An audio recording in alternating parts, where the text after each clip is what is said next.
Welcome to another deep dive. Oh, yeah. Today, Sounds good. we're cracking open the Skanda Purana, Okay. which is like this ultimate Hindu myth and legend collection. Right. It's one of those texts that has been around for centuries. Yeah. And it's chock full of juicy stories Oh, about yeah. gods, demons, and everything in between. It really is. But this isn't just a light read, you know. Right? This is a deep dive Yeah. into a whole culture's way of thinking, Absolutely. their beliefs, their values. Yeah, and what's so fascinating about the Skanda Purana is that it goes beyond just simple entertainment. You know, it really grapples with those universal questions that humans have pondered for millennia. The nature of good and evil, the meaning of life and death, the role of destiny, the power of devotion, and all of these themes are explored through these incredibly vivid stories, some of which I think you might find surprisingly relatable. Okay, so for this deep dive, we're not going to bore you with a Hinduism 101 lecture or anything. We're diving straight into the good stuff. Absolutely. The stories and themes that really jumped out at us from the text. Yes. And trust me, there's a lot to unpack here. Oh, there is. We got gods behaving badly. Yeah.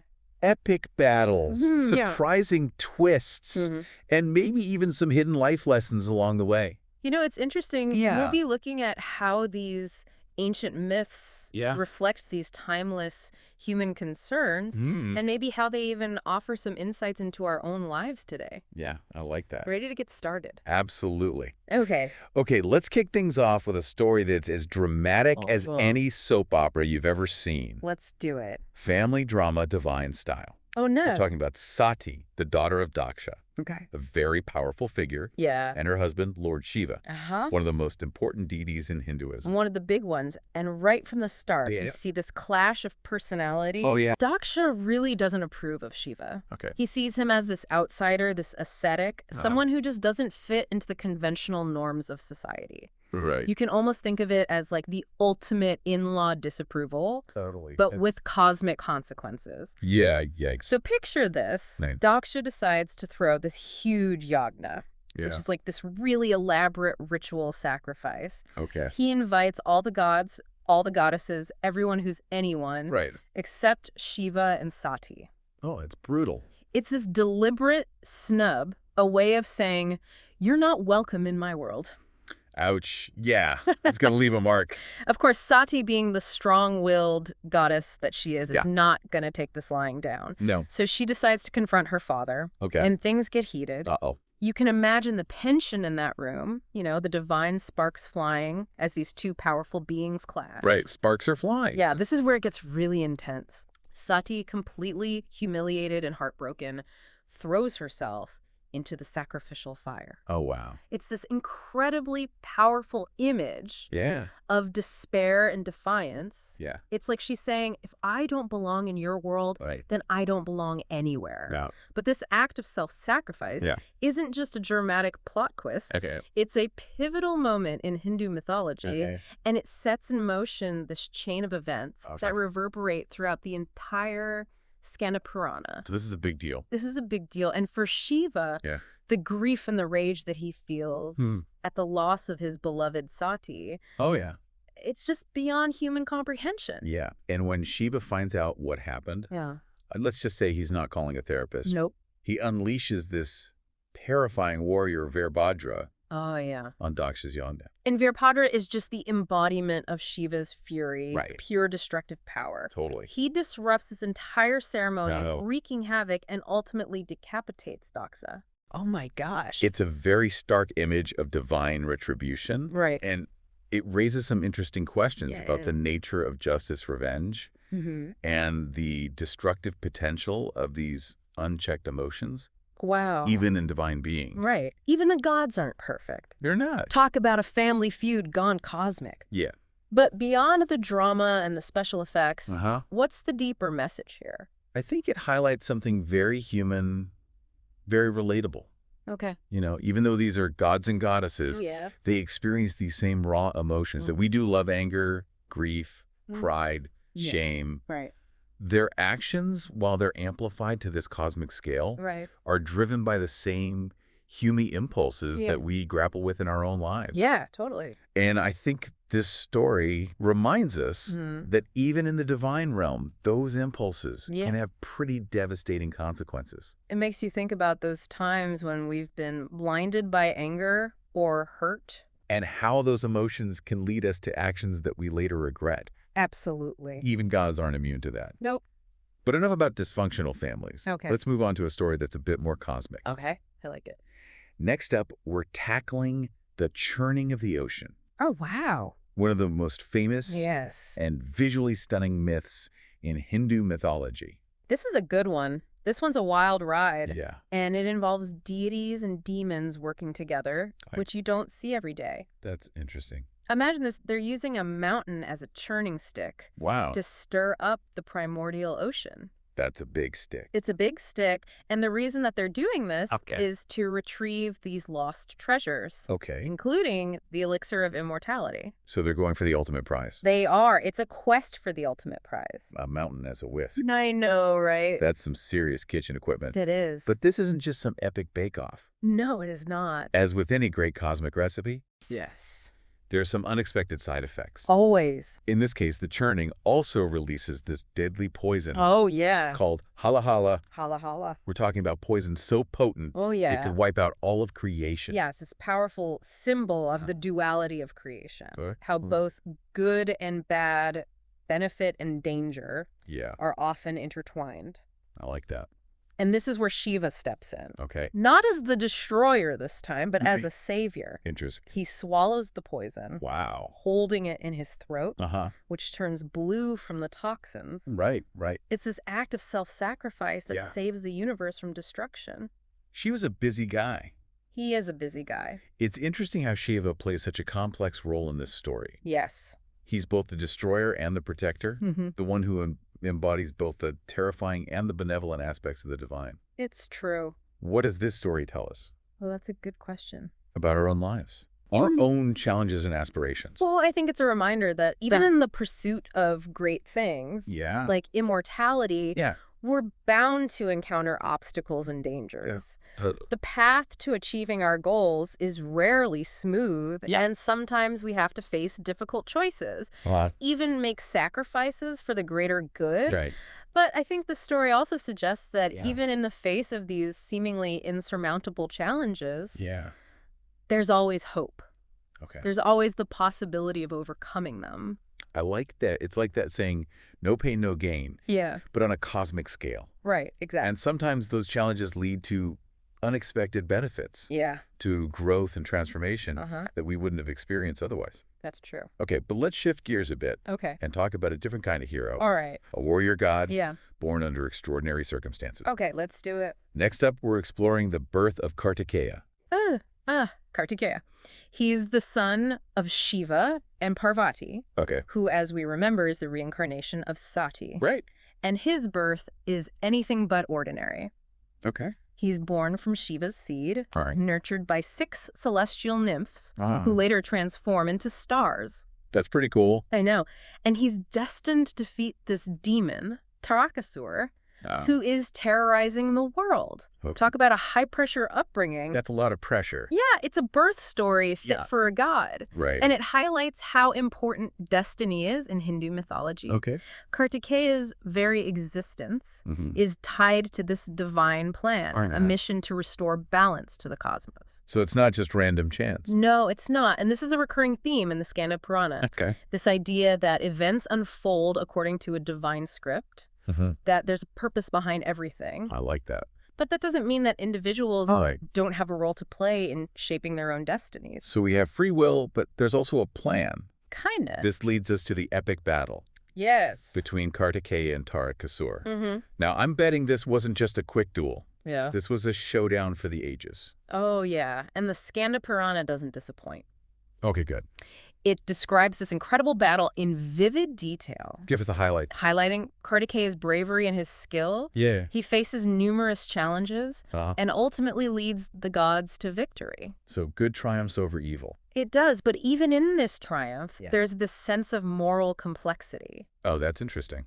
Kartikeya actually feels remorse. For killing this demon. Yeah, for killing Tarakasura, who, yeah, despite being a demon, was also a devotee of Shiva. Oh, wow. So even a warrior god wrestles with his conscience. It's true. He's not just a mindless killing machine. Yeah. He understands the weight of taking a life, right? Even in battle. And he tries to atone for his actions. Yes. He seeks to atone. By installing Shivalingas, Yes. these sacred representations of Shiva across the land. Yes. This act of atonement speaks to this idea that even gods aren't above the law of karma. Right. That actions have consequences. Yeah. It also raises some interesting questions about the nature of violence. Okay. And whether all killing, even in the name of good, can be justified. Right. These are dilemmas that we still grapple with today. Absolutely. They're still relevant today. It's a reminder that even in victory, there can be a cost, a burden that we carry. It's true. And sometimes true heroism lies in recognizing that burden and seeking to make amends. Absolutely. But for our next story, we're moving away from the battlefield and into the realm of accidental piety. Accidental piety. Get ready for the power of Shivaratri. Oh, this is a good one. This one's fascinating because it focuses on an ordinary human, a sinner named Dusa, who stumbles into a Shiva temple on this very sacred night of Shivaratri. Now, Shivaratri is a night dedicated to Shiva. A time for fasting, prayer, and spiritual practices. Right. But Dusa isn't there for a spiritual retreat. No, he's not. He's a thief, and he's planning to rob the temple. Oh, no. Talk about being in the wrong place at the wrong time. Or maybe the right place. Oh, maybe. So what happens next is both unexpected and thought-provoking. Okay. Dusa ends up spending the entire night in the temple, not out of piety, but because he's trapped there. Okay. And as he's listening to these stories being told about Shiva's glory and compassion, something begins to shift within him. Okay. He's captivated, even transformed despite himself. It's like that saying, you can lead a horse to water. Yeah. But in this case, the horse gets accidentally drenched in spirituality. That's a good one. And the Skanda Purana uses this story to highlight this powerful message. Divine grace is accessible to all. Yes. Even those who aren't actively seeking it, despite Dusa's criminal intentions. Yeah. His unintentional observance of Shivaratri leads to him being reborn into a royal family in his next life. Wow. Talk about a turnaround. It's a testament to the transformative power. Absolutely. Of even accidental acts of devotion. Even accidental acts. It's almost like the universe is saying, hey, even if you're messing up, even if your heart's not in the right place, we still see you. We see you. And sometimes a little exposure to something good can have a positive effect. It's true. Even if you don't realize it at the time. Absolutely. It makes you wonder about those moments in our own lives. Yeah. When we've been touched by something unexpectedly beautiful or inspiring. Totally. And it reminds us that sometimes the path to spiritual growth isn't a straight line. No, it's not. It can be full of detours and unexpected turns. It can. But even those detours can lead us to profound realizations. That's a good point. Well, on that note, let's wrap up part 1 of our Skanda Purana deep dive. We've encountered family drama, cosmic creation, warrior gods, and even accidental piety. Wow, what a ride. But there's so much more to explore. Oh, yeah. Join us in part 2 as we continue our journey through this fascinating text. I can't wait. Welcome back to our deep dive into the Skanda Purana. I'm ready for more. In part 1, we explored some pretty wild tales of divine drama, cosmic creation, and even accidental spirituality. I love that story. But the Skanda Purana is more than just a collection of entertaining myths. It is. It's a text that really grapples with some pretty profound philosophical and ethical questions. Absolutely. It invites us to think about, you know, the nature of our own existence, our choices, and the consequences of our actions. Right. And one of the things that makes the Skanda Purana so compelling is that it doesn't shy away from depicting the complexities of human nature, even in divine beings. Right. You know, we see gods and goddesses struggling with the same dilemmas that we face: temptation, pride, anger, grief, the desire for power. And those struggles often lead to some pretty dramatic consequences. As we saw in the stories Satik and Shiva. Exactly. Okay, but let's shift gears a bit and explore a story that highlights the challenges and rewards of devotion. Oh, okay. I like it. This is the tale of King Parikshit, I heard shit. a ruler who finds himself facing a deadly curse. Uh-oh. The story of Parikshit is a cautionary tale. It is. But it's also a story about redemption and the possibility of transformation, even in the face of seemingly insurmountable obstacles. It's a good one. So it all begins with a hunting trip. Okay. Parikshit, who's an avid hunter, sets out into the forest, eager to test his skills. He spots a deer, wounds it with an arrow, but the animal flees deeper into the woods. Of course. And Parikshit, determined to claim his prize, pursues it relentlessly. Sounds like a classic setup for trouble. It does, doesn't it? I'm guessing things don't go exactly as planned? You guessed it, Parikshit's pursuit leads him to this hermitage of the sage Shamik, who is this revered spiritual figure who is deep in meditation, completely oblivious to the outside world. All right, so Parikshit shows up. He does. And he's like, hey, where'd that deer go? Well, he's actually frustrated and thirsty at this point, and approaches Shamik and demands to know the whereabouts of the deer. Hold on, interrupting a sage's meditation. That doesn't sound like the wisest move. No, it's not. Especially for a king. Especially for a king. It's like a major no-no in spiritual circles, right? It's a grave offense, a real sign of disrespect, and a disruption of this spiritual practice. So not good. But Parikshit, blinded by his desire for the hunt. Right, he's got tunnel vision. He does. He can't see the bigger picture. Yeah, he fails to recognize the gravity of his actions. Okay, so what happens? Well, Shamik remains deep in meditation.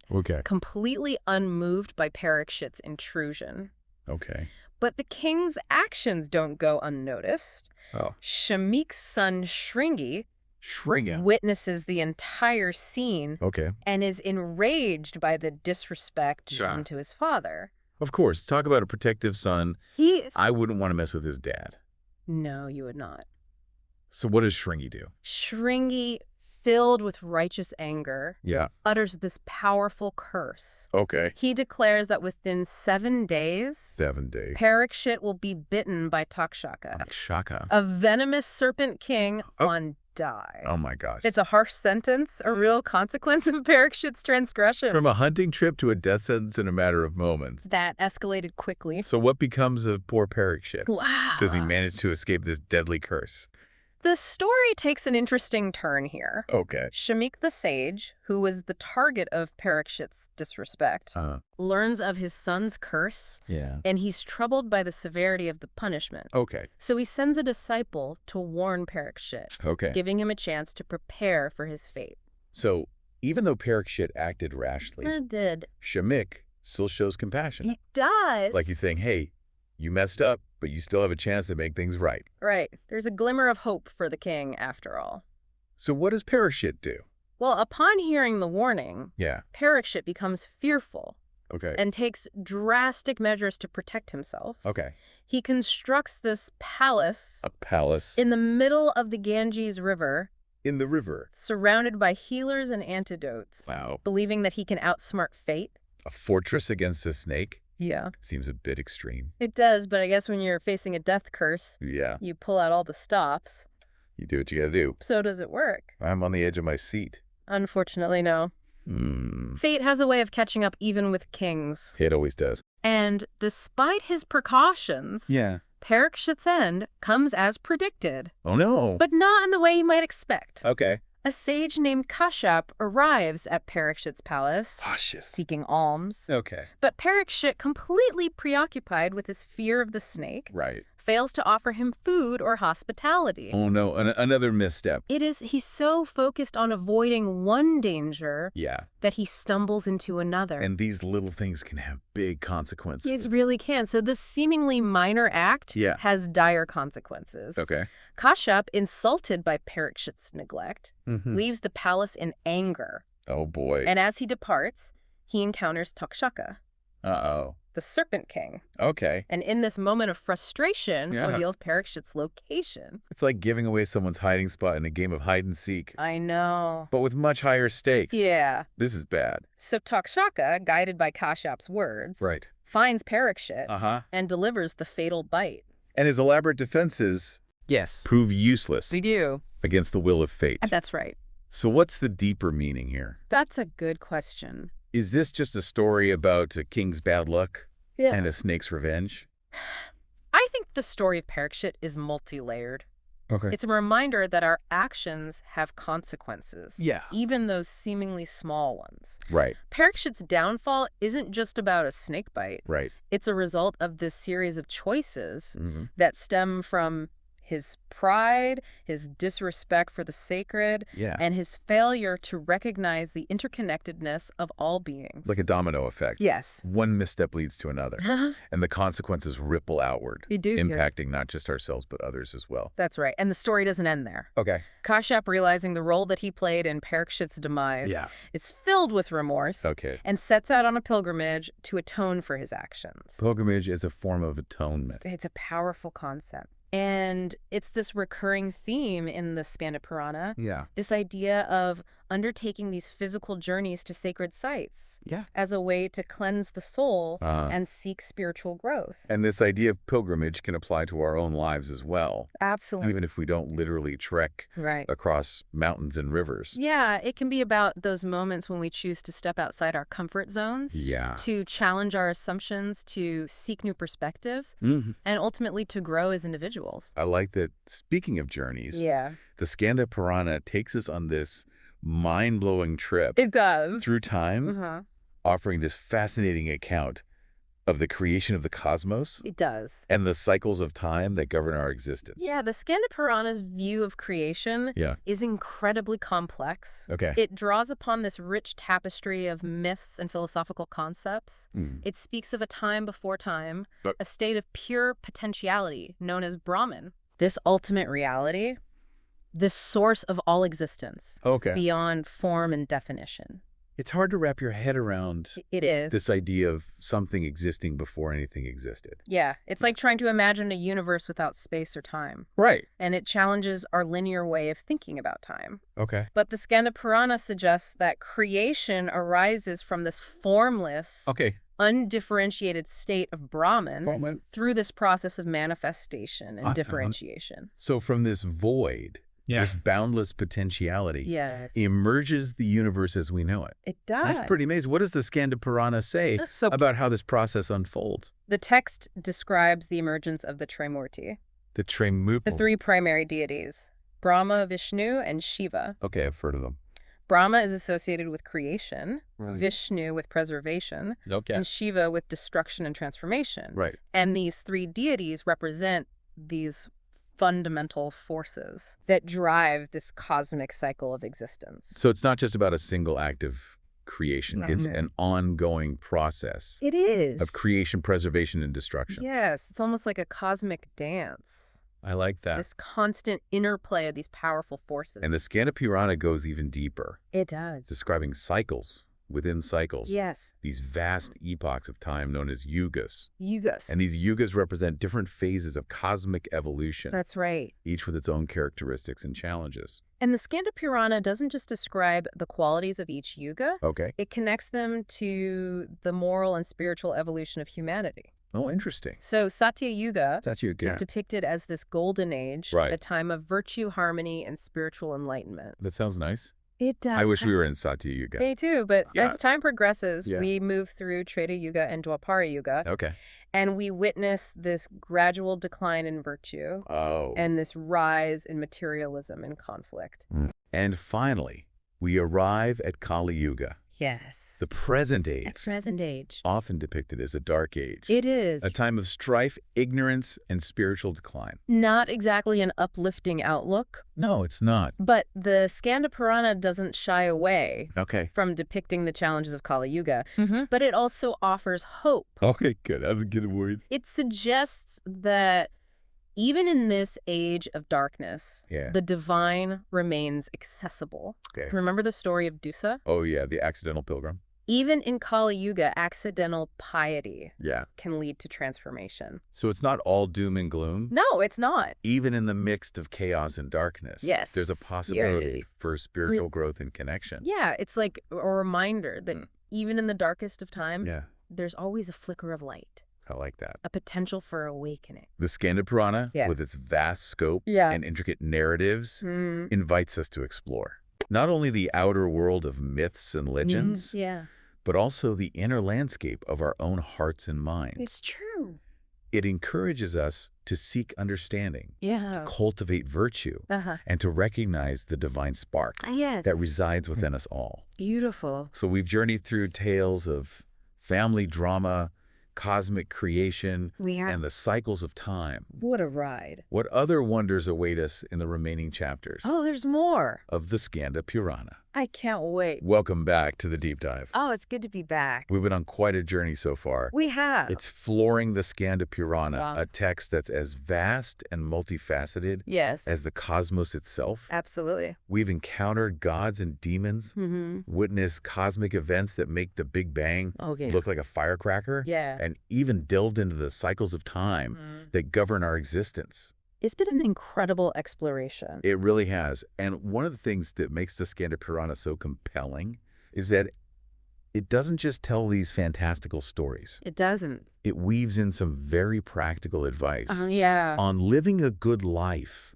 on cultivating virtue, on connecting with the divine. Right. It's almost like a spiritual handbook disguised as an epic adventure. Right, like they knew we'd need a little entertainment to get us hooked on the deeper stuff. A little sugar to help the medicine go down. Exactly. But speaking of practical advice, I'm really intrigued by the Skanda Purana's emphasis on pilgrimage.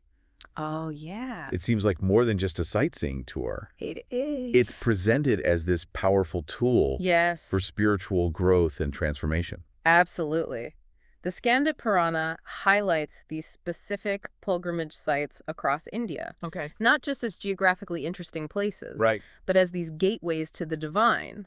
As places where the veil between the human and the cosmic becomes thin. Okay, so almost like these portals. Yeah, and visiting these sites, performing certain rituals, even just thinking about them with devotion is believed to bring about incredible blessings, purification, and even liberation from suffering. Okay, so let's imagine we're planning a spiritual travel itinerary based on the Skanda Purana. Okay. Where should we go first on our pilgrimage adventure? Well, we've already touched upon one of the most revered sites.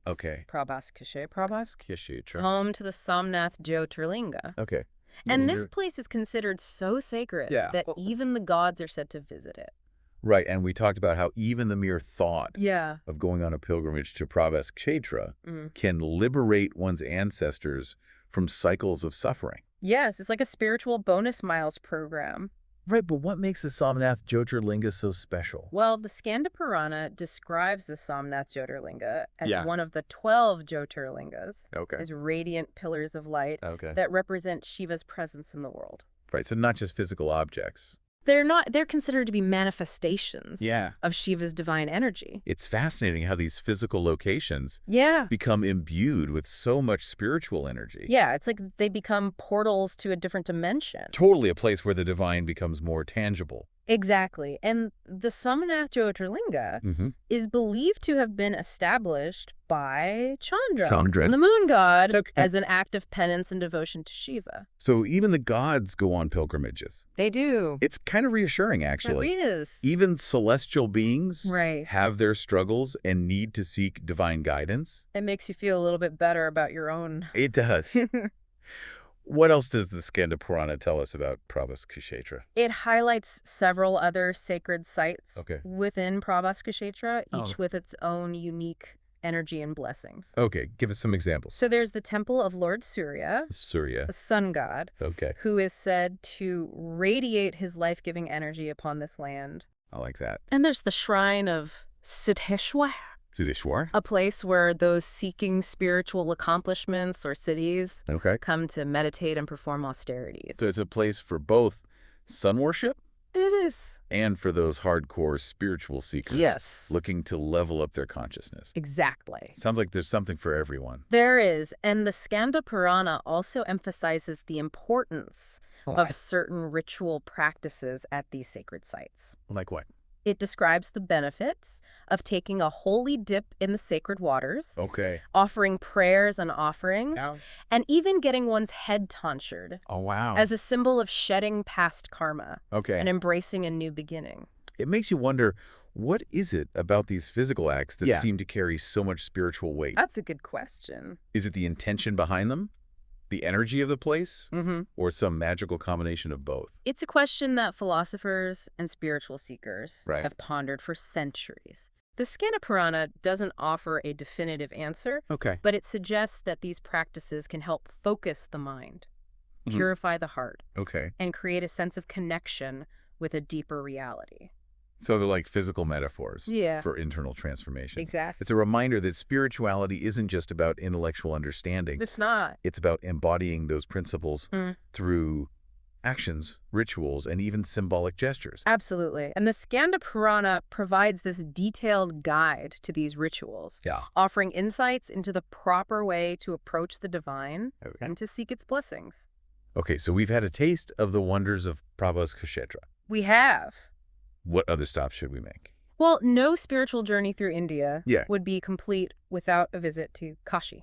Also known as Varanasi. The Skanda Purana describes Kashi as the city of Shiva, a place of unparalleled spiritual significance. I've heard Kashi described as a city that transcends time, a place where life and death intertwine, where the boundaries between the physical and spiritual blur. That's a beautiful way to put it. So poetic. The Skanda Purana describes how Kashi rests upon Shiva's trident, a symbol of his power and his connection to the cycles of creation and destruction. And it's said that to die in Kashi is to attain liberation. Wow. So to break free from the cycle of rebirth. Yes. That explains why Kashi is considered such a sacred place for Hindus. Yeah, it's not just a city. No. It's this liminal space. Yes. A place where one can confront the ultimate mystery of existence. What else does the Skanda Purana tell us about Kashi? I'm ready. The text highlights several sacred sites within Kashi, including the Vishwanath Temple, which houses another one of those 12 powerful Jyotirlingas. It describes the purifying power of the Ganges River, which flows through Kashi, and the countless temples and shrines that dot the city. It sounds like a city steeped in spiritual energy. A place where ancient traditions are still alive. And where one can truly immerse oneself in the heart of Hinduism. Absolutely. And the Skanda Purana suggests that a pilgrimage to Kashi isn't just about visiting temples and performing rituals. It's about confronting one's own mortality, reflecting on the nature of existence, and deepening one's connection to the divine. It's like a pilgrimage for the soul. It is. A journey inward as much as outward. Exactly. And while the Skanda Purana emphasizes the power of these physical pilgrimages, it also reminds us that they're just one path to spiritual awakening. It highlights the importance of inner devotion, of cultivating virtues like compassion, honesty, self-control, no matter where we are. So even if we can't physically travel to these incredible places, we can still embark on a spiritual journey. We can. Through our own actions and intentions. Yes, it's about creating a pilgrimage within ourselves. I like that. A journey of self-discovery and transformation. The Skanda Purana, with its vast scope and intricate narratives, offers us this roadmap to spiritual awakening. It does. Inviting us to explore the depths of our own hearts and minds. Absolutely. It reminds us that the divine is present in every moment. Yes. Waiting to be discovered. That's beautiful. Well, that brings us to the end of our deep dive into the Skanda Purana. Wow, what a journey. We've journeyed through divine dramas, cosmic creations, and sacred landscapes. We have. We've encountered gods and demons, explored the cycles of time, and discovered the transformative power of pilgrimage, both external and internal. It's been a privilege to explore this incredible text with you. It really has. And remember, the journey to spiritual awakening is an ongoing one. It is. A path we can all choose to walk. Yes. Regardless of our beliefs or backgrounds. The Skanda Purana offers us a wealth of wisdom and inspiration. It does. To guide us on that path. Absolutely. So until our next deep dive, keep exploring. Keep questioning. Keep seeking. And keep seeking those moments of connection that remind us of the divine spark within us all. Absolutely. Thanks for listening,